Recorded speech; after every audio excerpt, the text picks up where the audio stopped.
안녕하세요. 오늘 우리 이번 시간에는 그 투자산업용사 핵심 정리 문제집에 있는 문제풀이를 해보도록 하겠습니다. 우리 문제풀이 과정을 통해서 여태까지 공부하셨던 내용 정리하는 시간을 가지면 우리 합격하는 데 좀 더 도움이 될 수가 있겠죠.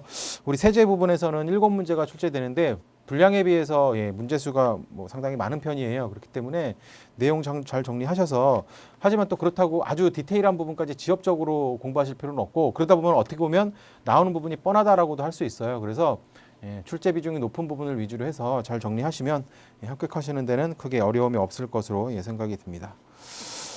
우리 교재 20페이지에 있는 핵심 포인트 해설 첫 번째 문제부터 살펴보도록 하겠습니다. 다음 중 국세기본법상의 규정에 대한 설명으로 적절하지 않은 것은 1번 우편으로 서류를 제출하는 경우에는 통신일 부인이 찍힌 날에 신고가 된 것으로 본다. 그랬어요. 우편으로 보냈을 때 그 도장 찍어주는 거죠. 우체국에 도장 찍힌 날, 그날 도착을 좀 늦게 하더라도 그날 찍힌 날에 신고가 된 것으로 본다. 납세자 입장에서 좀 유리한 쪽으로 이제 법을 만들어 놓은 거죠. 1번 맞는 지문이었고요. 그다음 2번 서류의 송달은 우편으로 할 때는 등기 우편에 의하여야 한다. 일단 2번도 맞는 지문입니다. 원래는 등기 우편 아니고 일반 우편으로 가능해요. 그런데 이러한 서류는 반드시 등기로 해야 된다라고 규정을 하고 있어요. 원래는 우리 세법에는. 그런데 우리 교재에서는 그냥 등기 우편에 의한다라고 되어 있기 때문에 우리는 그냥 그렇게 기억을 하는 걸로 하겠습니다. 2번도 맞는 지문으로 보시면 되겠고요. 3번 세법에 규정하는 기한이 공휴일, 토요일이거나 아니면 근로자의 날에 해당되는 때에는 그 전날을 기한으로 본다. 전날이 아니라 다음 날이었죠. 다음 날. 다음 날 3번이 틀린 지문이 되겠네요. 4번 서류의 요지를 공고하여 송달하는 공시송달의 경우에는 공고한 날로부터 14일이 경과함으로써 서류가 송달된 것으로 본다. 맞죠? 14일 공시송달은 14일이 우리 세무서 게시판에다가 공고문 붙여놓고 14일이 지난 그때 납세자가 그 서류를 받은 걸로 취급을 하겠다라고 보는 거죠. 4번도 14일 같이 기억하시고요. 우리 교재 핵심 포인트 해설 밑에 설명이 있는데 거기 있는 설명도 잘 기억을 하시고, 기간과 기한하고 서류의 송달 두 가지로 구분이 돼 있죠. 서류의 송달 방법 4가지 있다는 거 반드시 기억하시고, 그 다음에 서류의 송달 방법 중에 이 공시송달, 우리 문제에도 있었는데 이 공시송달 같은 경우에는 앞에 나와 있는 송달 방법이 불가능한 경우에 예외적으로 쓸 수 있다라는 거 기억하시고요. 그 다음에 또 세 번째 전자송달 같은 경우에는 신청한 경우에만 할 수 있다라는 거 반드시 기억하시기 바랍니다. 2번 문제로 가볼까요? 2번 각 세목별 납세 의무의 성립 시기로 적절하지 않은 것은 그랬습니다. 납세 의무 성립 시기 기억을 해야 돼요. 우리 교재 핵심 포인트 해설 21페이지 밑에 납세 의무 성립 시기, 납세 의무의 성립이라는 건 일단 과세 요건이 충족하는 때다라고 설명을 했어요. 과세 요건이 충족하는 때에 성립한다. 과세 요건이 그럼 무엇이냐, 이것도 기억을 해야 돼요. 우리 교재에는 설명이 따로 없는데 우리 뒤에 그 문제에 따로 나와 있거든요. 과세 요건이 무엇이냐, 납세 의무자, 과세 물건, 과세 표준, 세율. 우리 여기에 정리 안 되어 있는데 적어 놓을까요? 납세 의무자, 과세 물건, 과세 표준, 세율, 요 4가지입니다. 이 4가지 과세 요건이 충족됐을 때 성립을 한다라고 돼 있고요. 그 다음에 각 세금별로 성립이 언제 되는지 성립 시기를 규정을 하고 있는데 그거는 단순 암기긴 하지만 좀 기억을 할 필요가 있어요. 좀 정리를 해 두시고요.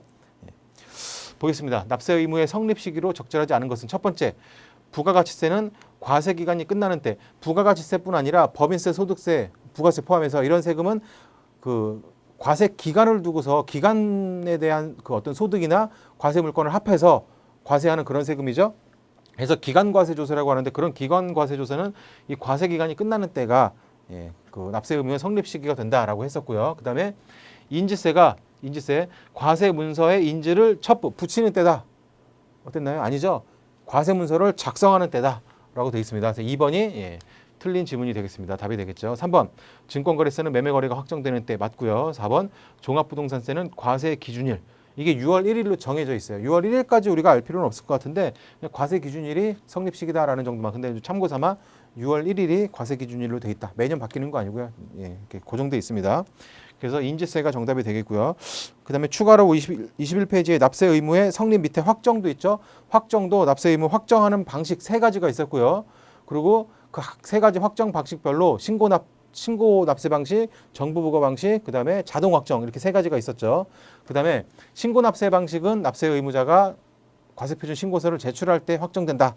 그죠? 제출하면서 확정되고, 그 다음에 그 정부 부과 확정 방식은 정부에서 과세표준과 세액을 결정할 때 확정된다. 자동 확정은 성립과 확정이 동시에 이루어진다. 그죠? 성립 시기에 동시에 확정된다라는 내용이었어요. 그래서 그 각 확정 방식별로 해당하는 세목을 좀 기억을 하는데 부가 확정에 해당되는 건 상속세 증여세 두 가지밖에 없으니까 기억하시고 자동 확정 네 가지 나옵니다. 예, 우리 교재에도 있죠. 근데 뭐 길게 써 있는데 다 외우지 말고 그냥 인지세, 원천징수, 납세조합, 중간연합 그렇게 기억하시라고 말씀드렸어요. 그 다음에 나머지는 전부 다 신고 확정이다. 아까 신고 납부다. 그렇게 기억하시면 되겠습니다. 다음 페이지로 갈까요? 3번 문제 보겠습니다. 다음 중 납세 의무의 소멸과 관련된 설명으로 적절하지 않은 것은 우리 방금 성립과 확정 봤죠? 이제 그다음 마지막으로 이제 소멸인데 소멸 사유 5가지 있었습니다. 5가지 반드시 기억하시고 그 소멸 사유 5가지 중에 5가지가 뭐였죠? 납부, 충당, 부과 취소, 국세부과의 제척기간 만료, 국세징수권의 소멸시효 완성 5가지였는데 그중에 특히 제척기간 만료와 소멸시효 완성은 제척기간은 각 사유별로 제척기간이 몇 년인지까지 기억하시고 소멸시효는 5년이죠. 5년인데 5억 원 이상의 국세는 10년이다. 그 정도 추가로 기억하시면 되겠습니다. 그 내용을 바탕으로 문제 한번 볼게요. 다음 중 납세 의무의 소멸과 관련된 설명으로 적절하지 않은 것은 성립되고 확정된 납세 의무는 해당 세금을 납부하거나 환급할 국세에 충당하는 경우는 물론 부과가 취소된 경우에도 소멸된다. 소멸 사유 5가지 중에 충당과 부과 취소가 있었죠. 2가지 나왔습니다. 소멸된다. 맞는 지문이 되겠죠. 2번 국세부과의 제척기간이 만료되면 국가가 국세를 더 이상 부과할 수 없으므로 납세 의무가 소멸된다. 맞죠? 제척기간이 만료되면 납세 의무가 소멸된다라고 했습니다. 3번 국세징수권은 국가가 징수권을 행사할 수 있는 날로부터 5년간 행사하지 않으면 소멸시효가 완성되고 이로 인해 납세 의무도 소멸된다. 국세징수권의 소멸시효는 뭐 세목이나 이런 거 사유 상관없이 그냥 5년이다. 물론 5억 원 이상의 국세는 10년이다. 그렇게 기억했죠. 물론 10년인 경우도 있지만 일단 5년이라고 하면 일반적으로는 맞는 표현이 될 수 있어요. 그래서 일단은 뭐 이게 틀렸다고 볼 가능성도 있지만 일단은 넘어가겠습니다. 4번 국세부과의 제척기간 또는 국세징수권의 소멸시효는 납세고지, 독촉 등의 사유를 통해 해당 기간이나 시효가 연장될 수 있다. 이렇게 그 시효의 중단이라고 하는 건데 중단은 납세고지, 독촉, 납부최고, 그죠? 그다음 압류 이런 것들이 중단 사유가 됐었어요. 중단은 소멸시효, 징수권의 소멸시효에만 있고 제척기간에는 중단 사유라는 게 없었다라고 했습니다. 그래서 4번이 답이 되겠죠. 그래서 3번도 좀 약간은 애매할 수 있겠지만 3번은 뭐 무조건 완전히 틀린 답은 아니고 다른 게 전부 다 전혀 틀린 게 없다면 3번으로 답을 하면 되겠죠. 우리 객관식 문제에서는. 하지만 4번이 뭐 명확히 틀린 답이기 때문에 4번을 우리가 정답으로 고르면 되겠습니다. 다음 문제 볼까요? 4번 문제 보겠습니다. 당초에 우리 교재 23페이지죠. 당초의 과세표준과 세액의 신고 내용 중 오류나 정정 사유가 있을 경우 이를 정정하는 절차로서 세법상 규정되어 있는 제도에 대한 설명으로 적절하지 않은 것은 그랬어요. 23페이지 보시면 핵심 포인트 해설에 수정신고, 경정청구 이 2가지의 공통점은 뭐였죠? 반드시 본래 과세표준 신고 기한까지 과세표준 신고를 결국 세무 신고를 제대로 한 사람만 할 수 있는 게 수정신고와 경정청구. 기한 후 신고는 그때까지 신고 안 한 사람이 말 그대로 기한 후에 하는 신고다. 이렇게 차이가 있었고요. 수정신고는 당초 세금을 적게 신고한 과소신고한 자가 하는 거, 경정청구는 당초 과대 신고한 자가 하는 거. 이렇게 구분이 됐었죠. 그 다음에 그 수정신고 같은 경우에는 언제까지 할 수 있느냐라는 부분이 있어요. 언제까지 할 수 있느냐. 굳이 내가 아이고 잘못했습니다. 더 낼게요 라고 하는 신고를 언제까지만 할 수 있어 라고 굳이 정해놓을 필요가 없다 그랬죠. 국가 입장에서는. 언제라도 할 수 있게 하면 납세자가 스스로 신고해서 세금을 더 내는 거니까 막을 이유가 없는 거예요. 그렇게 말씀드렸고 그래서 언제든 할 수 있는데 그 대신 세무서에서 그거를 이 사람 적게 신고했네. 포착해서 너 왜 적게 냈어? 이만큼 더 내라고 고지서를 날려버리면 그땐 더 이상 할 수 없죠. 그래서 결국 언제까지 할 수 있느냐? 세무서에서 과세관청에서 부가 고지하기 전까지 과세 통지서를 발부하기 전까지 그때까지는 언제든지 할 수 있다라고 했습니다. 그리고 수정 신고했을 때는 납세자가 스스로 자진 납부하는 거잖아요. 그렇기 때문에 가산세를 감면해 주는 혜택이 있었다. 가산세는 신고불성실 가산세만 감면이 됩니다. 납부불성실 가산세가 감면된다라는 표현이 나오면 틀린 거예요. 그리고 언제 신고하느냐에 따라서 우리 교재 표에 있죠. 가산세 감면율이 다르다. 정리하시기 바랍니다.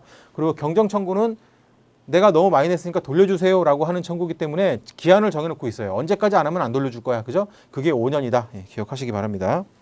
그리고 기한 후 신고도 마찬가지죠. 수정 신고랑 마찬가지예요. 안 했던 거를 내가 안 했으니까 지금이라도 할게요 라고 하고 세금 낼게요 라고 하는 신고를 굳이 언제까지만 할 수 있어 라고 못 박을 필요가 없어요. 언제든지. 하지만 세무서에서 너 왜 안 했어? 세금 내라고 고지서 날리면 더 이상 못한다. 그러니까 그 전까지는 할 수 있다.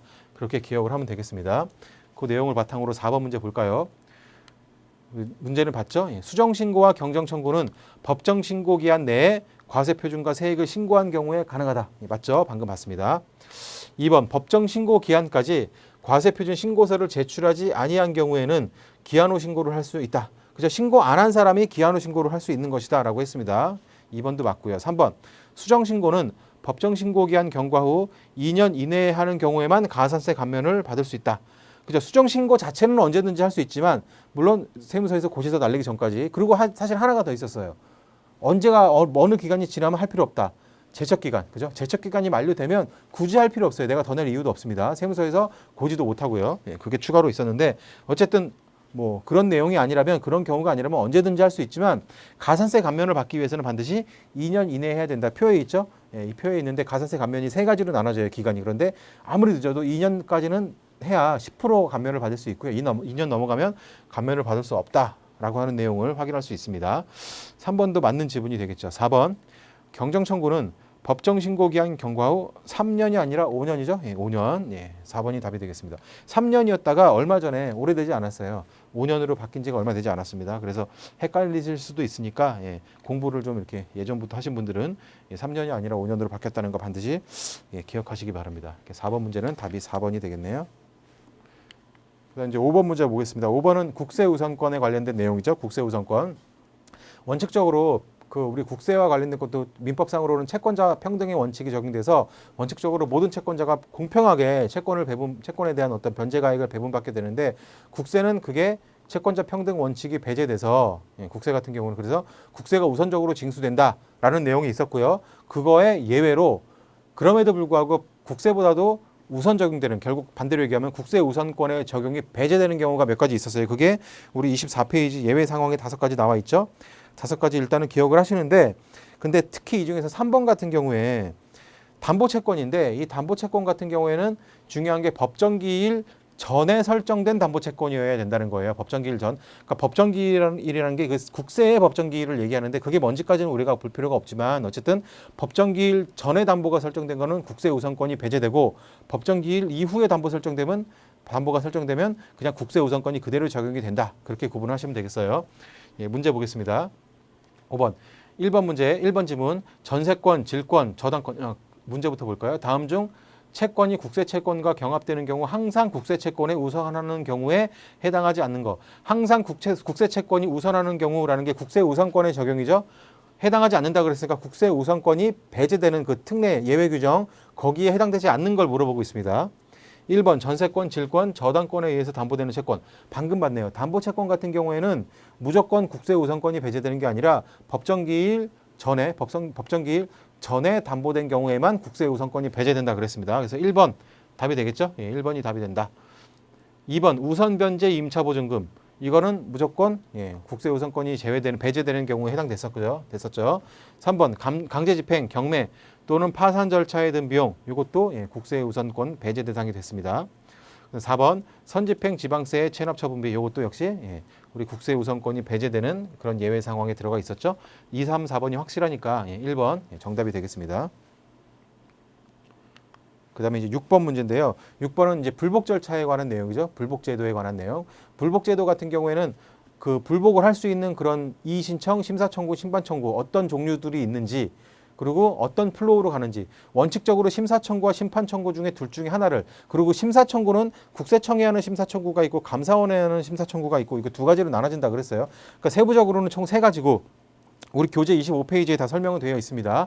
세부적으로는 3가지인데 어쨌든 그 3가지 중에 원칙적으로 한 가지를 선택해서 택 1입니다. 한 가지를 선택해서 청구를 할 수 있고 근데 이의신청이라는 절차가 있어서 이의신청은 선택적인 절차다. 내가 이의신청을 선택하면 그거를 우선적으로 한 다음에 이의신청에서 졌을 경우에 그 국세청 심사청구나 조세심판원이 하는 심판청구 둘 중에 하나로 갈 수 있다. 이의신청을 졌을 때 감사원 심사청구는 갈 수 없다. 라는 내용이 있었습니다.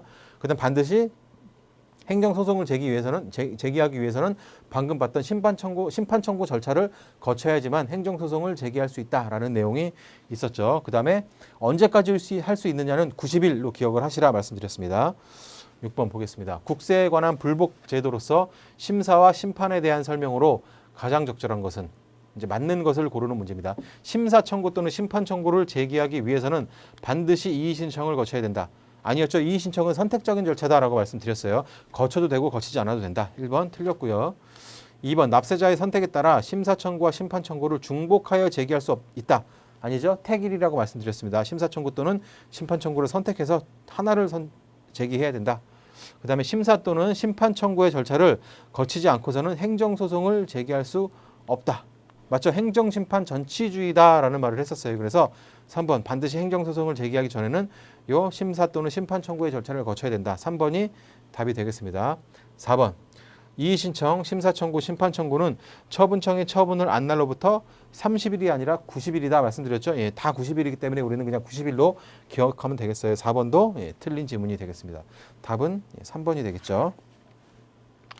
예, 7번 문제 이제 소득세로 넘어갑니다. 소득세. 우리나라 소득세 제도의 특징으로 적절하지 않은 것은 소득세 제도 우리 교재 핵심 포인트 해설에 1번부터 6번까지 소득세 우리나라 소득세법의 특징 설명하고 있으니까 이 내용으로 정리하시고요. 바로 문제로 가겠습니다. 우리나라 소득세 제도의 특징으로 적절하지 않은 것은 1번 원칙적으로 종합과세 제도를 채택하고 있으나 일정 소득에 대해서는 합산 대상에서 제외하고 별도로 과세하는 분류과세 제도를 취하고 있다. 맞죠? 예, 종합과세 제도, 그 다음에 분류과세 제도를 취하고 있는 소득 두 가지가 퇴직소득, 양도소득. 이 두 가지 소득이 분류과세 소득이다. 공부했습니다. 1번 맞고요. 2번 소득 원천설의 입장에 따라 구체적으로 열거한 소득만을 과세 대상으로 하는 열거주의 과세 원칙. 그죠? 무조건 예외가 인정되지 않는다라고 하면 틀리지만 일단은 열거주의 원칙에 따라 과세한다라는 말이 나오면 맞는 표현이라고 보셔야 돼요. 그 다음에 3번 납세 의무자의 신고에 의해서 조세 채권이 확정되는 신고 납세 제도에 의한다. 맞죠? 예, 맞습니다. 4번 소득을 종합하는 인적 단위로서 개인 단위주의 과세가 이루어지고 있으며 예외는 인정되지 않고 있다. 아니죠. 예외로 공동사업 합산과세, 가족 간에 공동사업을 하면서 허위로 소득분배 비율을 정하거나 했을 때는 합산해서 과세하는 예외 규정이 있다라고 했습니다. 그래서 예외가 인정되지 않는다. 개인 단위 과세주의가 원칙이긴 하지만 예외도 있다라고 기억을 하시기 바랍니다. 그 예외가 공동사업 합산과세라는 제도고요. 그래서 4번이 정답이 되겠습니다. 그 다음 8번 문제는 소득세 납세 의무자죠. 납세 의무자는 소득세에서는 거주자와 비거주자로 납세 의무자를 구분을 하고요. 27페이지 내용 보시면 그리고 거주자와 비거주자의 구분은 국적과 무관하다. 그죠? 국내에 주소를 두거나 1년 이상 거소를 둔 개인이 거주자가 되는 거고요. 비거주자는 거주자가 아니면 비거주자다 이렇게 규정을 하고 있습니다.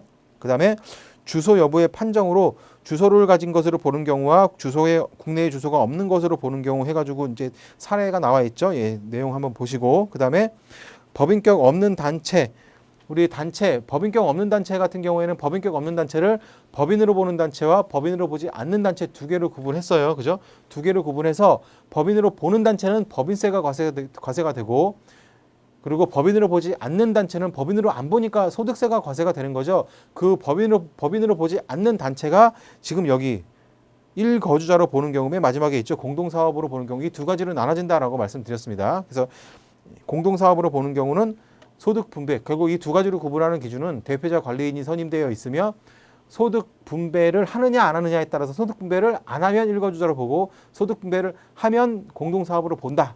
그렇게 정리를 했습니다. 예. 우리 문제로 볼까요? 문제로 가서 소득세법상 납세 의무자에 대한 설명으로 적절하지 않은 것은 1번 소득세 납세 의무자는 원칙적으로 자연인이며 이는 거주자와 비거주자로 구분된다. 그래서 자연인 맞죠? 거주자로 비거주자로 구분되는 것도 맞습니다. 자연인에 반대되는 게 법인이에요. 그죠? 그러니까 법인이면 법인세를 내는 거고 자연인은 소득세를 내는 겁니다. 2번 법인격 없는 단체 중 법인으로 보는 단체와 법인으로 보지 않는 단체로 구분된다 그랬죠? 법인으로 보는 단체 이외의 단체, 다시 말하면 법인으로 보지 않는 단체를 얘기해요. 그 단체는 이를 거주자로 보아 소득세법을 적용한다. 맞죠? 물론 이 단체가 두 개로 구분돼서 1거주자로 보는 경우와 공동사업으로 보는 경우로 나눠지긴 하지만 과세 방식이 어떻게 세금을 계산할 것인지 방식의 차이가 있을 뿐이지 둘 다 소득세가 과세되는 건 동일하다. 2번도 맞는 지문입니다. 3번 거주자란 대한민국 국적을 가진 자 중에서 국내에 주소를 두거나 1년 이상 거소를 둔 자를 말한다.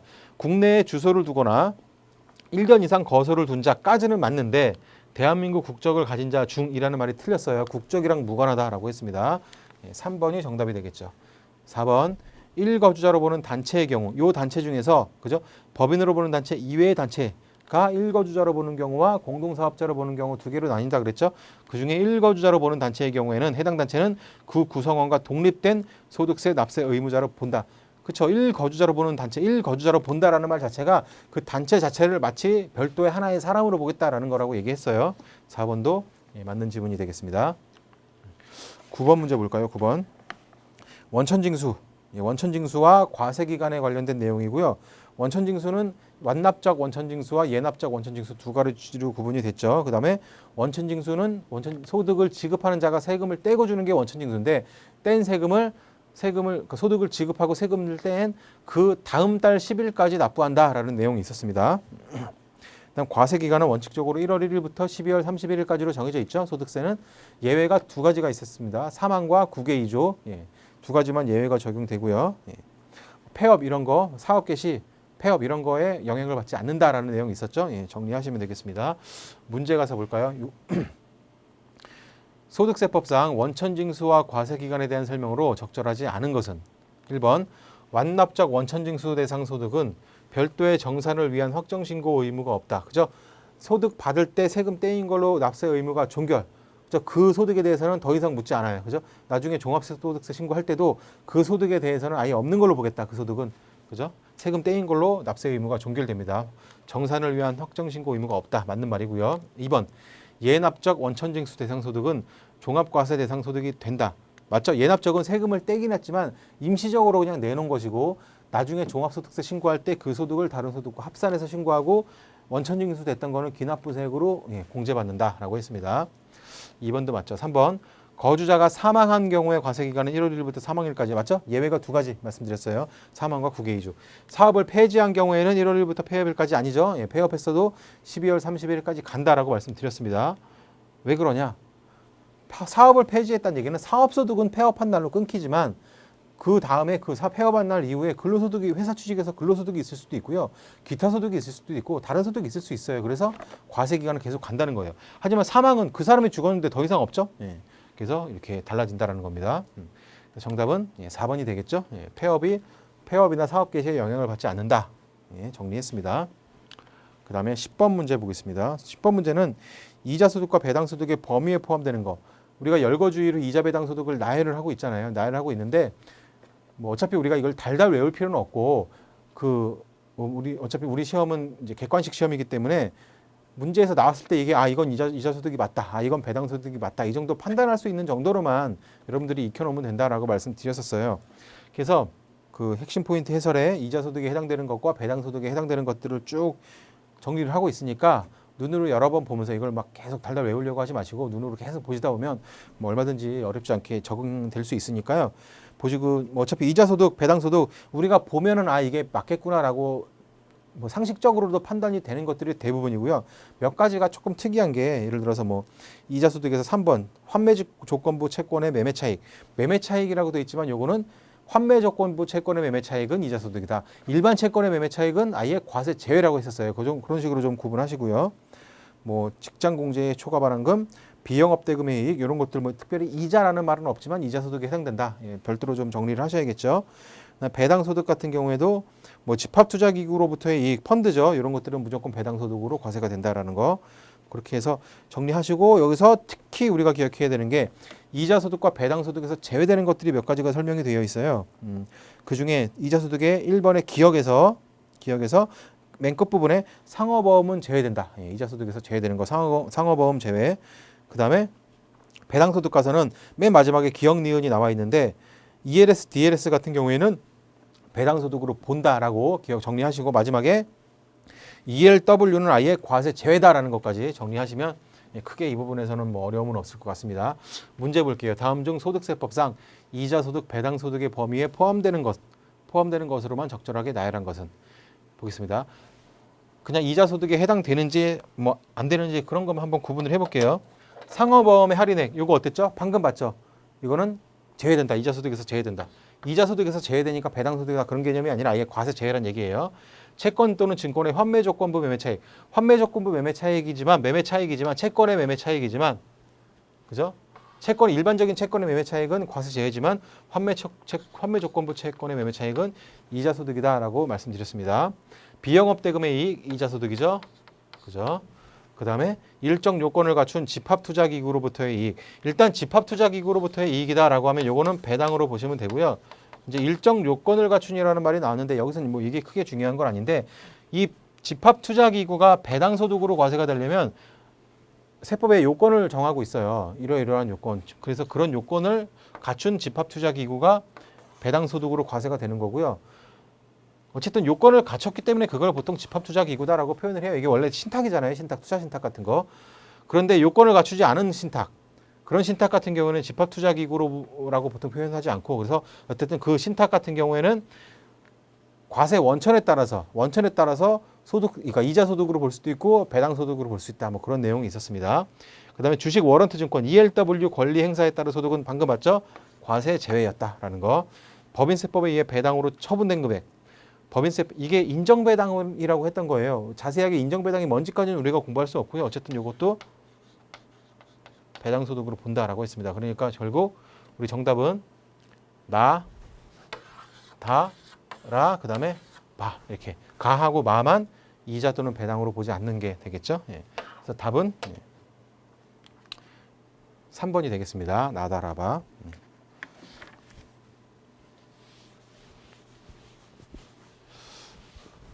그 다음 문제 볼까요? 10번 문제까지 봤고요. 11번 문제 보겠습니다. 11번 문제. 이자소득, 배당소득의 계산 방법과 관련 문제인데요. 이자소득과 우리 원래 어쨌든 간에 모든 소득은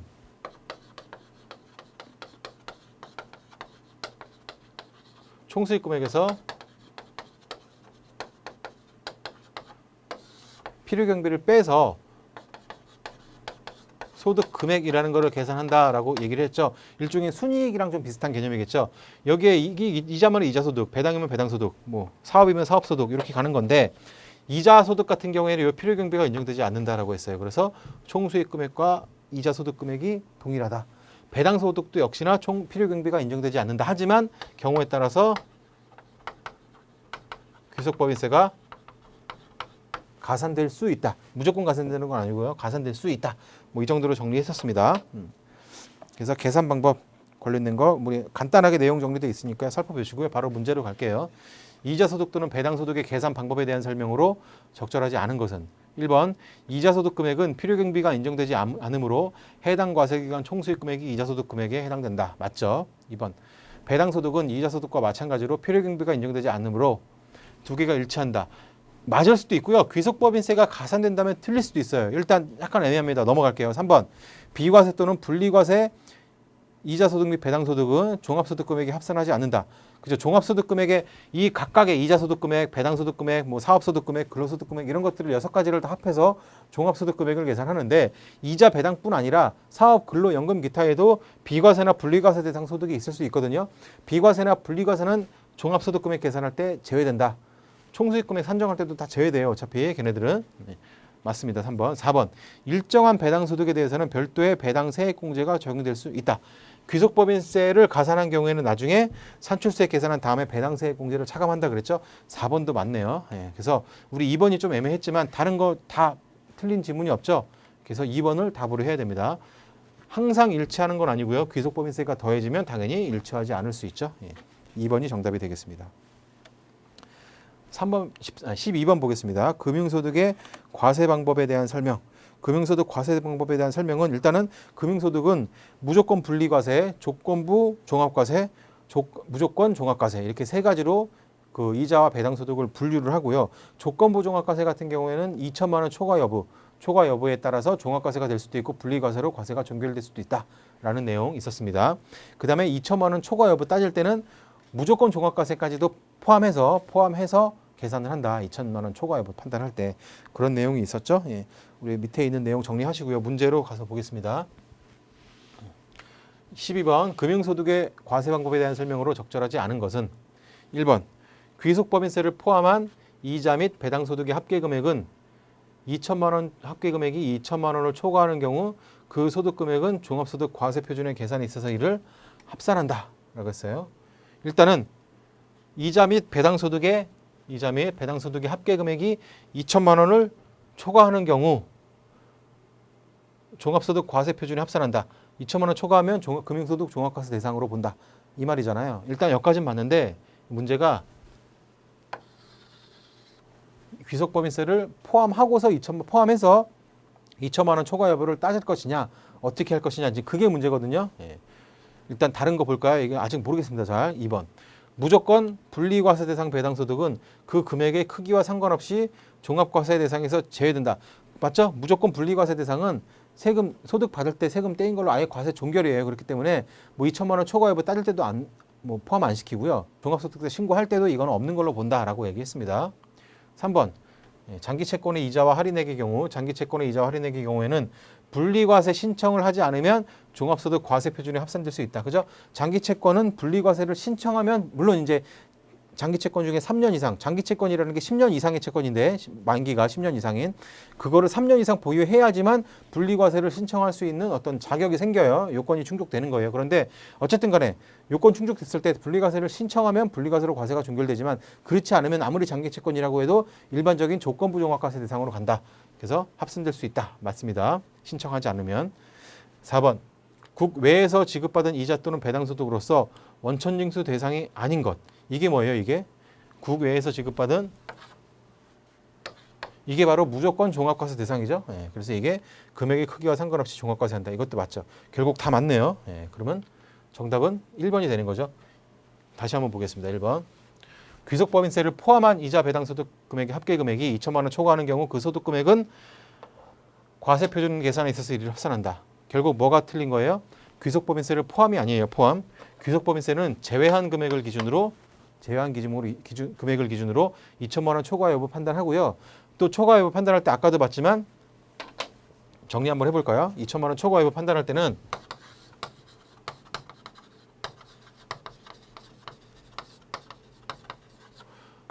귀속법인세 제외하고요. 그 다음에 또 이런 내용도 있었어요. 비과세나 분리과세 대상 소득이 있으면 그것도 제외합니다. 세 번째로 원천징수를 할 거 아니에요. 원천징수 후가 아니라 원천징수 전 금액 기준이에요. 세금을 안 뗐다고 가정했을 때 금액 기준으로 해서 합산을 하는 겁니다. 2천만 원 초과 여부 따질 때. 이 기준으로 해서 2천만 원 초과 여부를 판단한다. 그렇게 기억하시면 되겠습니다. 12번 봤고요. 13번 문제 보겠습니다. 13번 문제. 다음 중 무조건 분리과세 대상 소득과 그 원천징수세율. 일단 무조건 분리과세 대상 소득이 어떤 게 있는지 이거는 사실 단순 암기니까 그래도 뭐 출제 가능성이 얼마든지 있는 부분이기 때문에 단순 암기지만 여러분들이 좀 정리를 해 놓으셔야 돼요.